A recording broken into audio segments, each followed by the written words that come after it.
북미 알래스카 맥키니 산. 전체가 빙하로 덮인 이 산에는 전문 산악인으로 보이는 무리가 등산을 하고 있는데요. 북미의 최고봉으로 불리는 맥키니 산의 정상을 정복한 이들은 쾌감을 느끼며 즐거워합니다. 그런데 이 산을 정복한 산악인 무리 중 한 명은 하산을 한 이후에 병원에서 충격적인 말을 듣게 되는데요. 도대체 그에게는 무슨 사연이 있었던 것일까요? 안녕하세요. 저는 미국에서 회계사 겸 산악인으로 활동 중인 숀이라고 합니다. 산악인은 직업도 아닌 것 같은데 왜 굳이 언급을 하냐고요? 저는 본업인 회계사만큼 등산을 하는데 진심인 사람이거든요. 사실 저도 처음에는 등산을 취미로만 했었는데요. 회계사라는 직업의 특성상 앉아서 사무적인 일을 하는 부분이 많기 때문에 나날이 늘어나는 뱃살을 보며 친구의 추천으로 등산을 시작하게 되었죠. 그러다가 등산만이 가지고 있는 정복욕과 나날이 건강해지는 저의 몸을 보면서 점점 등산에 집착하게 되었어요. 오죽하면 등산 취미를 소개시켜준 친구가 적당히 좀 하라고 할 정도로 말이죠. 그도 그럴 것이 제가 가는 산들이 점점 험악해지고 위험해지기 시작했으니까요.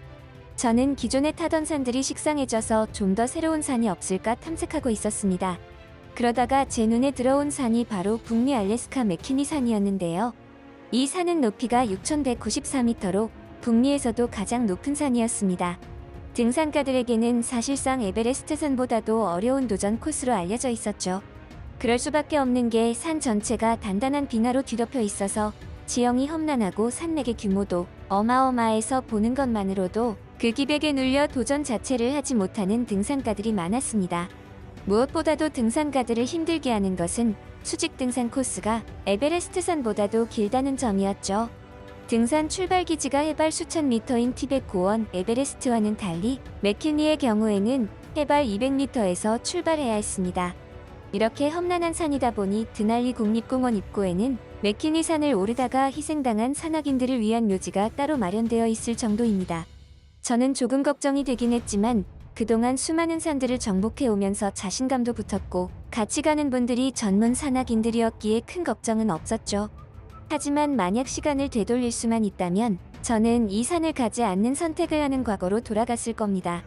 저는 맥키니 산을 동료들과 등반하였고 아주 힘들었지만 결국 정상을 정복하였습니다. 하지만 등반을 하던 도중 발목과 발 쪽에 심각한 통증을 느꼈는데 이것을 무시하고 등반을 지속했던 것이 말썽이었죠. 이때는 정신도 없었고 근육통부터 시작해서 몸 전체가 아프니까 급하게 산을 내려왔습니다. 그저 새로운 산을 정복했다는 정복감과 지금 당장은 무사히 하산해서 쉬고 싶다는 생각밖에 없었죠. 미국에서 가장 험난하다는 산을 정복했으니 다음 산은 외국으로 나가봐야겠다는 생각도 했습니다. 이 정도면 산에 미친 거 맞죠? 산을 타고 내려오면서 그것도 몸 상태도 안 좋은데 다음 산을 생각하고 있다는 게 제가 생각해도 어이가 없었습니다. 다리와 발 쪽이 불편한 것 빼고는 평상시와 같은 근육통이었기에 별 신경 쓰지 않고 하산하는 데만 신경을 곤두세웠습니다. 그렇게 긴 시간 동안 우리 모두는 별 다른 부상 없이 하산하는 데 성공했습니다. 아니, 무사히 성공한 줄로 착각했죠. 산을 다 내려와서 제 발의 상태를 확인하던 동료는 동상인 것 같다고 이야기했습니다. 그러고 보니 처음에는 통증이 심했던 발과 발목 쪽에 지금은 전혀 감각이 없었습니다. 저는 이때만 해도 사태의 심각성을 전혀 인지하지 못했죠. 여태까지 등산을 하다가 동상에 걸려본 적이 없었기도 했고 과거에 동상에 걸렸다고 해도 살짝 가렵기만 했지 별 문제 없이 지나갔었기 때문입니다. 그렇게 대수롭지 않은 저와는 다르게 제 발의 상태를 살피던 동료의 표정은 심상치가 않았습니다. 이봐 숀, 내가 보기에 지금 자네 발 상태가 아주 좋지 않아 보이는데 빨리 병원부터 가보는 게 좋을 것 같아. 제 발을 살피던 동료가 심각한 표정으로 빨리 병원을 가보라는 말에 살짝 겁이 났죠. 뭐야, 이게 그렇게 심각한 상황인가? 동상 좀 걸린 게 뭐 그리 대수라고?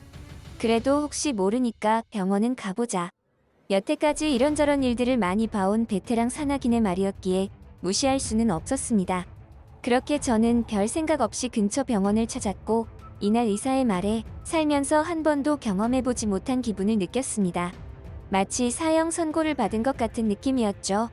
그것은 제가 지금까지 누려왔던 당연한 권리를 빼앗아 가겠다는 말과도 같았습니다. 환자분, 등산을 갔다가 이렇게 되었다고 하셨나요? 심각한 동상이 장시간 지속되어 발과 발목 쪽까지 습성 궤적가 발생했습니다. 보시는 바와 같이 죽은 조직 부위가 시커멓게 변한 것이 확인되실 겁니다. 이 경우에는 부득, 괴사 등 신체 부위를 절단해야 합니다. 유감입니다. 저는 전혀 상상조차 하지 못한 의사의 말에 잠시 동안 아무 말도 할 수 없었습니다. 이 병원의 의사는 동상으로 인해 피부 조직이 파괴된 발목 전체를 절단해야 한다는 소견이었죠. 지금 생각해도 참 한심하지만 이 말을 들은 제가 처음으로 하게 된 생각은 앞으로 등산을 할 수 없을지도 모른다는 생각이었습니다. 등산을 하다가 이렇게 된 것인데 발목을 절단해야 할 상황임에도 그런 생각이나 하고 앉아있는 제가 너무나 한심했어요. 저는 크게 상심한 채로 병원을 나왔고 회사에도 병가를 내고 며칠 동안 우울감에 빠져 아무것도 하지 않고 지냈습니다. 그런 저의 모습이 안타까웠는지 지인분이 저에게 연락이 와서 병원을 하나 소개해 주었습니다. 이 병원은 많은 산악인들이 산을 타다가 다치거나 동상에 걸렸을 때 많이 찾는 병원이라고 했고 동상 증상과 관련하여 전문 병원이나 마찬가지니 가서 진료를 한번 받아보라는 거였죠.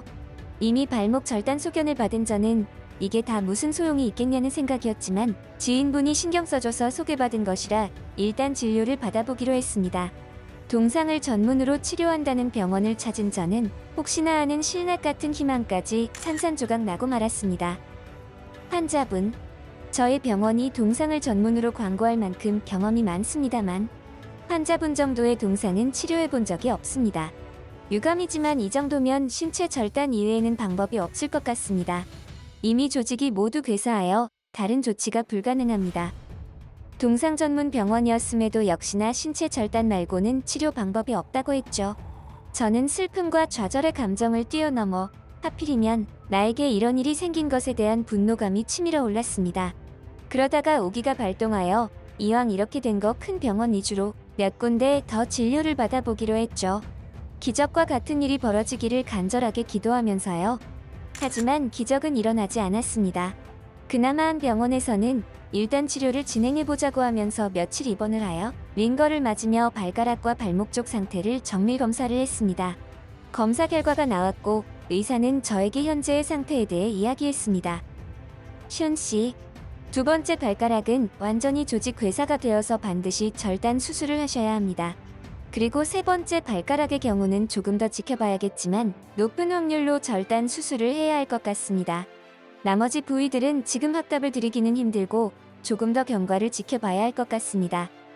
역시나 신체 절단을 피할 수는 없었고 그나마 발목 전체 절단을 피한 것만으로도 안도해야 했죠.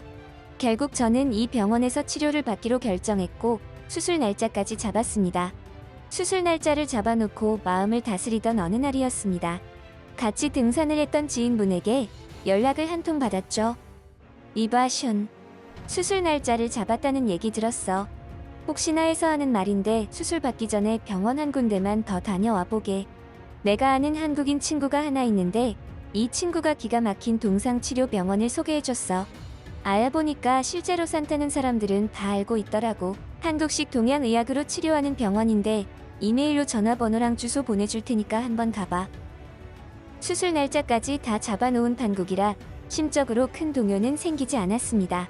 그만큼 기대가 생기지 않았다는 말이겠죠. 저도 모르게 이미 신체 절단을 받아들이고 포기해버린 것 같았습니다. 그럼에도 나중에 후회하는 일이 생기지 않도록 내가 할 수 있는 일들은 다 해보자는 생각을 했고 반신반의하는 마음으로 소개받은 병원을 갔습니다. 여기에는 병원을 들어서는 순간부터 다소 역한 냄새가 났습니다. 미국에 이런 한국식 동양병원이 존재한다는 걸 처음 알았죠. 나중에 알았지만 이 역한 냄새들은 각종 약재들을 다리는 과정에서 나는 냄새들이었습니다. 병원 내부는 크지 않았지만 환자들로 가득했고 저는 한참을 기다려야 의사 선생님을 만나볼 수 있었습니다. 환자분의 동상은 침으로 치료를 할 예정입니다. 앞으로 정기적으로 오전에 한 번, 오후에 한 번 들리셔서 치료받으시면 됩니다. 치료 경과를 지켜봐야 하겠지만 아시다시피 환자분 상태가 그리 좋은 건 아니라서 한 달 이상 치료를 받아보셔야 어느 정도 판단이 될 것 같습니다. 예상과는 다르게 이 한국인 의사 선생님은 제 발을 보고 나서도 크게 동요하지 않으셨고 오히려 차분하게 앞으로의 진료 과정에 대해 설명해 주셨습니다. 한 달 이상 치료를 받아봐야 어느 정도 판단이 될 거라는 말에 괜히 시간만 낭비하는 거 아닌가 하는 생각도 들었지만 왠지 모르게 의사 선생님의 말에는 신뢰가 갔고 결국 치료를 받아보기로 결정했습니다. 일단 저는 기존에 잡아놓은 수술을 보류했고 한국식 병원의 치료에만 집중했습니다. 치료 과정은 정말 생소했는데 오전에 한 번 와서 침을 맞고 오후에 다시 와서 같은 과정으로 치료를 받았죠. 처음에는 길고 뾰족한 침이 제 발과 발가락을 관통하는데도 아무런 느낌도 나지 않았습니다. 이미 동상에 걸려 피부가 시커멓게 변하는 시점부터 아무 감각이 없었죠. 어느 날은 의사 선생님이 침으로 발가락을 찌르면서 "환자분, 지금 느낌 있으신가요? 지금 제가 환자분의 발가락 뼈를 침으로 건드리고 있습니다." 라며 제 뼈를 침으로 건드렸어요. 처음에는 갑자기 왜 이런 짓을 하나 싶어서 살짝 불쾌감도 들었죠. 얼마간의 시간이 지나고 나서야 의사 선생님이 왜 그런 행동을 하신 건지 알게 되었습니다. 치료를 받은 지 약 2주일 정도 지났을 때였습니다. 평소와 같이 치료를 받고 있었는데 발가락에서 엄청난 고통이 느껴졌습니다. 몸을 움찔거리며 비명까지 나왔으니 어느 정도였는지 아마 짐작하실 거라고 생각이 듭니다. 통증이 느껴지시죠? 이제 환자분의 신경이 살아나고 있는 겁니다. 발목이나 발가락을 절단하는 것보다는 덜 아플 테니까 참으세요. 저는 눈물을 찔끔거렸습니다. 날카로운 침이 제 살을 뚫고 지나가는 고통에 나온 눈물이 아니었죠. 그것은 기쁨의 눈물이었습니다. 저는 그렇게 이 한국식 동양병원에서 3개월을 동원하며 치료를 받았고 지금은 거의 동상에 걸린 이전의 상태로 돌아왔습니다. 저는 아직도 이 현실이 믿기지 않습니다. 그야말로 기적이 일어난 것이라고 믿고 있죠. 한국의 양악의술이 특정 분야에서는 미국을 뛰어넘었다는 말을 들은 적이 있습니다. 하지만 상대적으로 유명하지 않은 동양의학까지도 상당한 수준의 의술을 보유하고 있다는 걸 이번 일로 제대로 체감했죠. 요즘도 등산을 하냐고요? 네, 당연히 등산을 즐기고 있습니다. 하지만 예전처럼 빙하로 뒤덮인 산은 다니지 않고 평범한 산들 위주로 안전하게 다니고 있습니다. 제가 다시 등산을 할 수 있게 제 발을 치료해준 한국 한의사 선생님께 다시 한번 감사의 말씀을 드리고 싶습니다. 정말 감사합니다. 뉴욕 미드타운 맨하탄의 어느 변호사 사무실. 뭐? 그게 정말이야? 아니, 이제 1년밖에 안 되었는데 그게 말이 돼? 그게 사실이면 정말 가만히 있지 않을 거야? 뉴욕 맨하탄의 한 변호사 사무실에서는 젊은 여성 변호사와 그의 동료들이 무언가 이야기를 나누고 있는데요. 그런데 무슨 내용에 대해 이야기를 하던 중인지 분위기가 심상치 않습니다. 얼마 후 언성을 높이던 이 젊은 여성 변호사는 뜻밖에도 미국의 한 식당에서 오열하는 모습이 목격되었다고 합니다. 도대체 그녀에게는 무슨 사연이 있었던 것일까요? 안녕하세요. 저는 미국 뉴욕의 미드타운 맨하탄에서 이름만 들어도 알만한 유명 회사에서 변호사로 잘나갔던 앨리슨이라고 합니다. 왜 잘나갔던이라고 과거형으로 말하냐고요? 그야 잘나갔던 시절이 과거니까요. 오늘 제가 많은 분들에게 공개하고자 하는 이야기는 지금으로부터 자그마치 14년 전에 겪었던 저에게는 전성기와 암흑기가 교묘하게 공존했던 시절 한국과의 특별한 인연에 대한 이야기입니다. 저는 미국 대학교 중에서도 엘리트로 손꼽히는 아이비리그 대학교 출신입니다. 아이비리그라는 것은 미국 북동부에 위치한 8개의 명문 대학 그룹을 말하는데요. 저는 그 중에서도 프린스턴이라는 인류 대학교 졸업생이죠.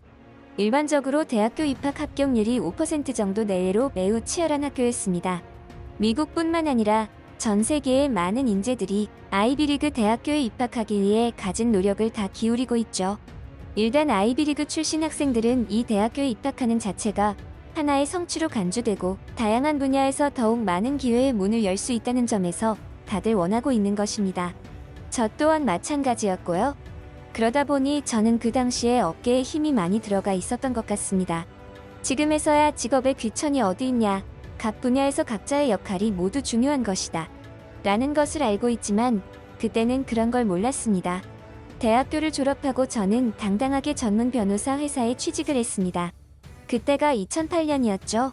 저는 변호사로 취업을 하기 전부터 뉴욕의 최고급 아파트를 계약하고 앞으로의 찬란한 인생을 꿈꿨습니다. 식사 시간이 되면 동료 변호사와 늘 최고급 레스토랑에서 만찬을 즐기곤 했죠. 그러다가 어떤 날은 친한 직장 동료가 새로운 곳에서 색다른 음식을 먹어보자고 해서 같이 따라갔었던 적이 있습니다. 생전 처음 보는 아시안 푸드 식당이었는데 나름대로 깔끔했고 손님들도 많이 있더군요. 아시안 푸드? 여긴 좀 그런데. 우리 여기 말고 다른 데 가면 안 될까? 좀 더 제대로 된 식사를 하고 싶어. 그런데 저는 그 식당을 들어가지도 않고 다른 레스토랑으로 발을 돌리고 말았죠. 지금은 말씀드리는 것조차 부끄러운 말이지만 그 당시에는 고급 레스토랑이 아닌 다른 음식점들은 천대하고 하찮게 여겼던 것 같습니다. 그래서 식당의 외부 모습과 메뉴들만 보고는 다른 레스토랑으로 발길을 돌렸던 것이죠. 식당을 추천해준 직장 동료도 많이 실망했는지 표정이 좋지 않았습니다. 2009년의 미국 경제는 대공황 이후 최악의 금융위기 상황이었습니다. 2008년 하반기부터 시작된 금융위기로 인해 2009년 1분기부터는 경제 침체가 시작되었고 미국의 실질적인 GDP는 2.8%나 하락했죠. 사실 이런 부분들이 저에게까지 영향을 미칠 거라고는 생각하지 못했습니다. 너무 자신만만했고 아니랬죠.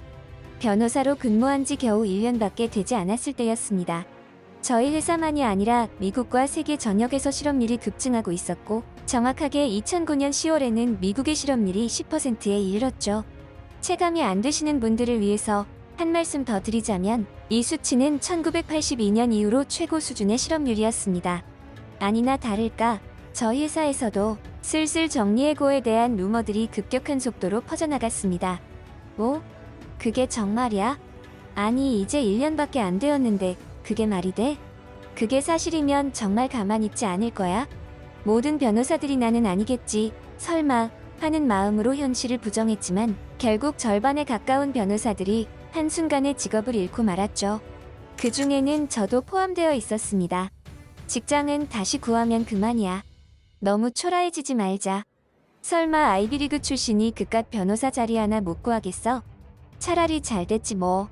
일 때문에 잘 쉬지도 못했는데 이번 참에 그냥 며칠 푹 쉬자. 그렇게 스스로를 마인드 컨트롤하면서 그 와중에 휴식을 취했죠. 그러다가 이제는 쉬는 것도 지겨워질 때쯤 취업을 위해서 변호사 자리를 알아보고 다녔습니다. 그리고 지금의 상황을 제대로 인식하기 시작했죠. 변호사 일자리를 전혀 찾을 수가 없었거든요. 심지어 면접을 보겠다는 곳조차 없었죠. 아직 아파트 대출금도 한참 남아있는 상황에서 일자리를 구하지 못한다면 그 다음 일어날 일은 불을 보듯 뻔했습니다. 무조건 직장을 구해야만 했죠. 이대로면 제 인생이 송두리째 날아갈 판이었습니다. 아무리 경제가 어려워도 그렇지. 나 같은 인재를 몰라보는 게 말이 돼? 미국 아이비리그 대학 출신인데 반드시 내 능력을 알아봐주는 회사가 있을 거야. 절대 포기하지 말자. 이때만 하더라도 스스로에 대한 자신감은 남아있었습니다. 그저 회사들이 저의 능력을 알아봐주지 않는다고만 생각했죠. 하지만 지금의 상황은 여태까지 겪어왔던 경제 위기와는 차원이 다른 듯 했습니다. 회사들도 자기들 나름대로는 이 위기가 지나갈 때까지 버티려고 하는 모습이 눈에 보일 정도였으니까요. 그렇게 저는 직장을 구하기 위해 돌아다닌 시간만 무려 8개월이라는 시간을 흘려보냈습니다. 그제서야 사태의 심각성을 깨닫고 눈을 조금씩 낮추기 시작했고 조금 급이 떨어지는 회사라도 지원을 해보자 하여 닥치는 대로 지원서를 넣기 시작했습니다. 하지만 제가 생각하던 회사보다 급이 낮은 회사들조차 제가 들어가 일할 자리는 없었습니다. 상황이 이렇게 되자 저는 아파트를 매각하기에 이르렀습니다. 당연하게도 제가 계약했을 때보다 훨씬 헐값이 되어 있었기에 손해가 막심했죠. 그럼에도 대출금은 다 갚지 못하고 매월 이자를 지출해야 했습니다. 8개월 동안 수입이 없는 상태로 생활을 하다 보니 이제는 끼니를 걱정해야 할 지경까지 되었죠. 도대체 어떻게 해야 하지? 부모님이 계신 친구들이 부러울 지경이네. 변호사로 성공하려는 목표만을 가지고 죽기 살기로 살아왔는데 나는 어떻게 해야 하는 거지? 제가 할 수 있는 최선을 다해서 직장을 구하려고 노력했습니다. 하지만 결과는 너무나 처참했죠. 이제는 스스로에 대한 믿음과 자존감마저 사라지기 시작했습니다. 저 스스로가 실패자처럼 느껴졌고 다른 사람들과의 경쟁에서 밀려나서 제 앞가림도 못하는 사람이 되어버린 것 같았죠. 이대로 모든 것을 포기해버리고 싶었습니다. 하지만 모든 것을 포기하려고 마음을 먹자 아이러니하게도 못할 것이 없겠다 싶은 마음도 같이 생겨났습니다. 오히려 용기가 났죠. 이때부터는 변호사 일자리는 제쳐두고 무엇이든 돈을 벌 수 있는 곳이면 전부 돌아다니며 일자리를 구하고 다녔습니다. 파트타임도 있었고 계약직도 있었죠. 급한 대로 노동을 해서 일을 하여 생활비를 마련할 수는 있었지만 이대로는 너무 불안해서 언제든지 다시 끼니를 고민해야 할 지경에 처할지 몰랐습니다. 그러다가 청소 일을 하고 퇴근을 하면서 예전에 근무하던 직장의 근처를 지나가게 되었습니다. 그곳에는 예전만큼의 활기는 없었지만 꽤 많은 사람들이 현재 자신이 맡은 일에 책임감을 느끼고 하루를 살아간다는 것이 느껴졌죠. 그런데 한산한 여느 거리와는 조금 다른 색다른 풍경을 목격하게 되었습니다. 그곳은 식당처럼 보였는데 사람들이 수시로 들락거리며 식사를 하러 들어가는 사람이 있었고, 식사를 마치고 나온 사람들은 만족스러운 얼굴로 커피를 마시며 담배를 태우는 사람이 있는가 하면 한껏 미소를 지으며 다음 목적지로 향하는 사람들까지 있었습니다. 그들의 공통점은 하나같이 행복한 얼굴을 하고 있었다는 것이죠. 저는 궁금해졌습니다. 도대체 저곳에서는 무엇을 팔길래 하나같이 행복한 표정을 짓는 것일까 하고 말이죠. 그 식당의 근처로 다가간 저는 큰 충격을 받았습니다. 이곳은 제가 변호사로 일을 할 때 직장 동료와 방문하려고 했던 그 식당이었습니다. 하지만 별로 내키지 않아 하는 저 때문에 음식을 먹어보지는 못했던 그 식당 말이죠. 저는 놀란 마음을 다잡고 그 식당 안으로 들어갔습니다. 그리고 음식을 주문하고 식사를 했죠. 식사를 마친 저는 이 식당의 손님이 모두 빠져나갈 때까지 밖에서 기다렸습니다. 마침내 모든 손님들이 빠져나가고 식당에서는 뒷정리를 하기 시작했죠. 저는 사장님에게 다가가 말씀을 드렸습니다. 시키는 일은 무엇이든 해내겠으니 직원으로 채용해달라고 말이죠. 안 그래도 우리 직원을 한 명 뽑으려고 했는데 면접 한번 볼까요? 사장님은 웃으면서 면접을 제안했고 별다른 특별한 질문 없이 개인적인 질문 몇 가지를 하더니 바로 출근을 하고 하셨죠. 사실 저도 이렇게 쉽게 채용을 해주실지 몰랐기에 당황스러웠습니다. 그런 식당 사장님에게 죄를 짓는 것 같은 기분이 들어서 과거의 제 잘못을 고백했죠.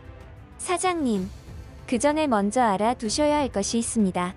사실 저는 과거에 이 근처에서 변호사 일을 하고 있었고 그 당시에 사장님 식당과 음식을 하찮게 여겼던 적이 있습니다. 그 부분에 대해서 분명히 사과를 드리고 싶어서요. 그게 얼마나 어리석은 생각인지 지금은 누구보다 잘 알고 있습니다. 정말 죄송하고 감사합니다. 사장님은 놀라시지도 않고 웃으시며 괜찮다고만 하셨습니다. 덕분에 저는 이 한식당에서 새로운 인생을 출발할 수 있었죠. 사실 제가 이곳에서 일을 하기로 마음먹은 것은 단순히 음식이 맛이 있어서만은 아니었습니다. 지금과 같은 경제 불황에도 불구하고 이렇게 많은 손님들을 유치시킬 수 있다는 것은 엄청난 경쟁력이 있다고 생각을 했던 것이죠. 게다가 생전 처음 먹어보는 음식이었지만 호불호가 없는 아주 중독성 있는 맛이었습니다. 비빔밥과 김밥이라는 음식이었는데 보기에도 화려하고 정갈하며 그 맛은 건강하면서도 중독성이 있었죠. 처음에는 시행착오도 많았습니다. 식당 일이 처음이었고 익숙하지 않아서 실수도 많았거든요. 하지만 변호사 시험을 볼 때처럼 목숨을 걸고 노력했고 결국에는 식당 일 또한 저의 일부처럼 익숙하게 만들었죠. 그리고 지금은 다른 지역에서 사장님의 한식당 분점을 맡아서 운영하는 위치까지 도달했습니다. 그리고 본점을 떠나기 전 저는 사장님 앞에서 크게 오열하고 말았습니다.